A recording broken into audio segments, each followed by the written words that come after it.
Toyota করোলা cross Toyota করোলা পরিবারের নতুন body shape 2019 সালে প্রথম এটি বিশ্বের বাজারে উন্মোচন করা হয়। এই গাড়িটি টিএনজিএ প্ল্যাটফর্মে তৈরি, 1800 সিসি একটি হাইব্রিড ইঞ্জিন। সামনের আমরা এই ব্যাচটা দেখলেই বুঝতে পারছি যে এটি একটি করোলা ব্যাচ, এবং এই ব্লু সাইনটা দেখলে বোঝা যাচ্ছে যে গাড়িটি হাইব্রিড। গাড়িটা দেখতে কিন্তু একদম RAV4 গাড়ির যে বডি শেপটা আছে প্লাস ডিজাইনটা আছে, ওই ডিজাইনগুলো ফুটে উঠেছে।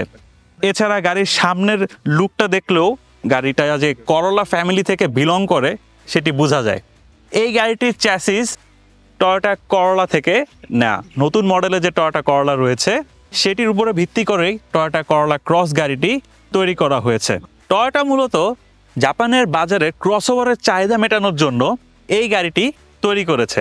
যেহেতু গাড়িটি টয়োটা করোলা সেডান শেপের থেকে ক্রসওভার শেপে নিয়ে আসা হয়েছে, তাই গাড়িটি আগে থেকে লম্বা হয়েছে এবং উঁচু হয়েছে।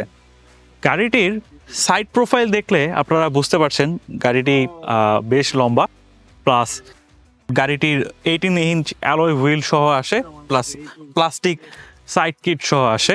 এছাড়া গাড়ির মিররগুলো আপনারা দেখতে পাচ্ছেন পার্ল হোয়াইটের মধ্যে একটা ব্ল্যাক কন্ট্রাস্ট আছে। এছাড়া রুফটাও কিন্তু ব্ল্যাক কন্ট্রাস্টের সাথে আসে, যেহেতু এই গাড়িটিতে মুনরুফ আছে, কারণ সানরুফটা ফিক্সড খোলা যায় না। গাড়িটা প্রোফাইল দেখলে আপনি বুঝতে পারছেন যে গাড়িটাতে RAV4 এর মতো কিছু ডিজাইন দেওয়া আছে। গাড়িটি করোলার ডিজাইন হওয়া সত্ত্বেও গাড়িটিতে কিছু অফ রোডের ছিটে ফোটা দেওয়া আছে আর কি। আমরা এখন ইন্টেরিয়র অপশনগুলো দেখবো। Let's move on to the interior. গাড়িটার ইন্টেরিয়র অন্যান্য করোলা 2019 সালের পরে যে মডেলগুলো আসছে অনেকটা ওই রকমই। স্টিয়ারিংটা আপনি দেখতে পাচ্ছেন একদম করোলা 19-এর যে মডেলটা আছে সেডান যেটা আছে সেটার মতোই দেখতে। এছাড়া ইনফোটেইনমেন্ট সামনের যে মিটার গেজ ক্লাসটা যেটা আছে সেটাও কিন্তু করোলার মতোই। নতুন যে সংযোজন আছে সেটা হচ্ছে এর ইনফোটেইনমেন্ট সিস্টেম। এটা একটা 8 ইঞ্চ ইনফোটেইনমেন্ট সিস্টেম, যেটাতে অ্যাপল কারপ্লে সহ আসে, যেটা একটা গুড নিউজ। কিন্তু যারা অ্যান্ড্রয়েড ইউজার আছেন তাদের কিন্তু ব্লুটুথ দিয়ে এই কাজটা চালাতে হবে। এছাড়া নিচে যে এসি কন্ট্রোল প্যানেলটা দেখতে পাচ্ছেন, এখানে বাটনগুলো দেখতে পাচ্ছেন, এখান থেকে আমরা ডুয়েল জোন ক্লাইমেট কন্ট্রোল করতে পারবো। এছাড়া সামনের এই সিটগুলোতে কিন্তু সিট হিটার সহ আছে, যেটা বাটনগুলো আপনারা এখানে দেখতে পাচ্ছেন। প্লাস সামনে এখানে আরেকটা USB পোর্ট আমরা দেখতে পাচ্ছি। এছাড়া নিচে গিয়ার চেঞ্জের যে অপশনটা সেটা হচ্ছে এখানে দেওয়া আছে অন্যান্য অটো গিয়ারের মতোই। প্লাস গাড়িতে ড্রাইভিং মোডগুলো দেওয়া আছে, এখানে ড্রাইভ মোড দেওয়া আছে, নর্মাল, ইকো অ্যান্ড স্পোর্টস। এছাড়া গাড়িটিতে যদি ফুল চার্জ ব্যাটারি থাকে, মানে ব্যাটারিতে যদি ফুল চার্জ থাকে, অ্যাজ ইটস এ হাইব্রিড, আপনি ইভি মোডে চালাতে পারবেন। সেই ক্ষেত্রে ইভি বাটনটাতে যদি আপনি প্রেস করেন তাহলে গাড়িটা ফুল ইলেকট্রিক মোডে চলবে। এছাড়া electronic brake hold plus electronic brake যেটা আছে সেটা এখানে দেওয়া আছে। প্লাস মাঝখানে দুটো কাপ হোল্ডার দেওয়া আছে। ডান পাশে এখানে একটু সফট ম্যাটেরিয়াল দেওয়ার চেষ্টা করেছে, বাট উপরে পার্টটুকুতে একটু প্লাস্টিক, প্লাস নিচে এখানে একটু সফট ম্যাটেরিয়াল আছে। এছাড়া গাড়িটির 360 অপশন আপনি যদি ভিউ মোডে দেখতে চান, এখান থেকে আপনি প্রেস করে দেখতে পারবেন। অটো হেডলাইটস, পেছনের পাওয়ার ব্যাক ডোর বাটনগুলো এখানে দেওয়া আছে, প্লাস হেডলাইট অ্যাডজাস্টারের অপশনটা এখানে দেওয়া আছে।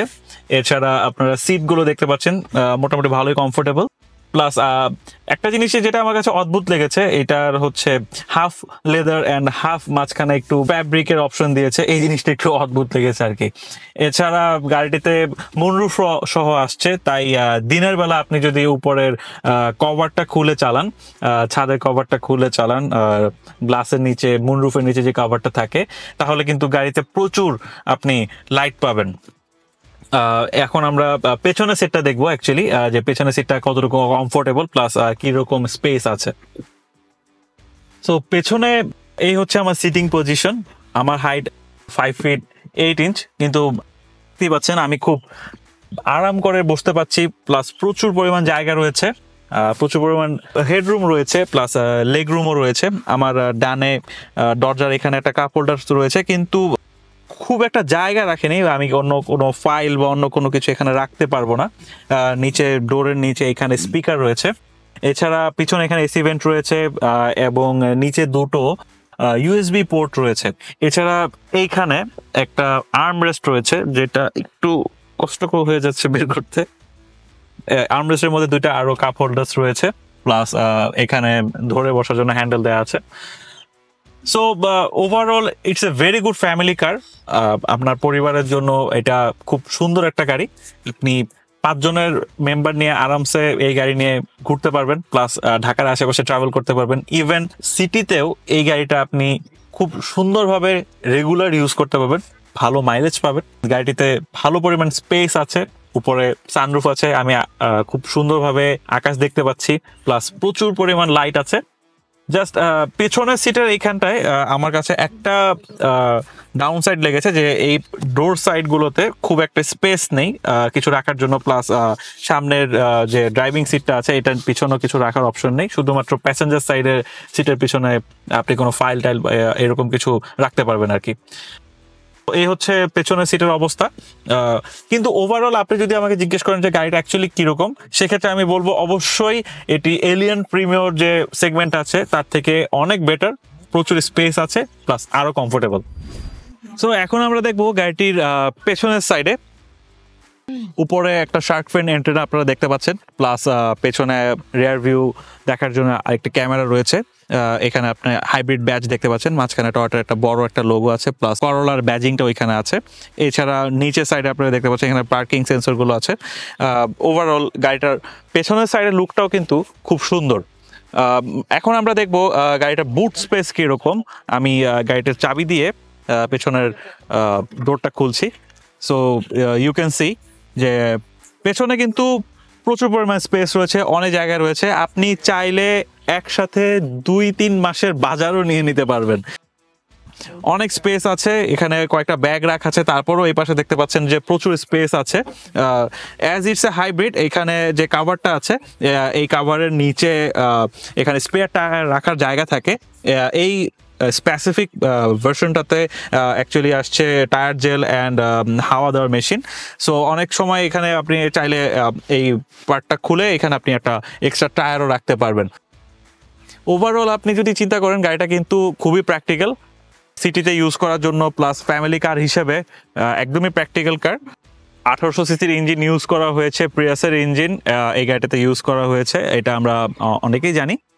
গাড়িটা খুবই এফিশিয়েন্ট এবং মাইলেজের দিক থেকেও খুবই ভালো একটা গাড়ি।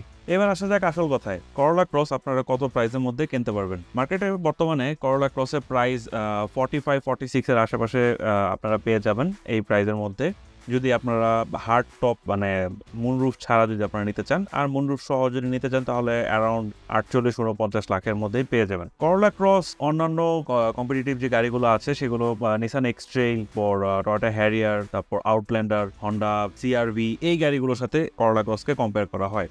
অন্যান্য গাড়িগুলোর সাথে তুলনা করলেও এই করোলা ক্রস কিন্তু নিসান এক্সট্রেইল, তারপর হন্ডা সিআরভি এই গাড়িগুলো থেকে অনেক better mileage, better comfort, plus আপনারা গাড়ির অপশনগুলো আরো বেটার পাবেন। করোলা ক্রস যদিও অফরোড ফোকাস গাড়ি না, তারপরেও আপনারা মোটামুটি ভাঙা রাস্তায় ভালোই কমফোর্ট ফিল করবেন। সাসপেনশন ফিডব্যাক খুবই ভালো।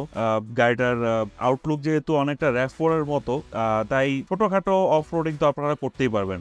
গাড়িটার অনরোড প্রেজেন্স রাস্তায় চলাকালীন সময় ভালোই নজর কাড়ে, এই ব্যাপারগুলোতে আপনারা মোটামুটি ভালোই অ্যাটেনশন পাবেন। আজকের মতো এ পর্যন্তই, দেখা হবে ইনশাআল্লাহ নতুন কোনো ভিডিওতে। আল্লাহ হাফেজ।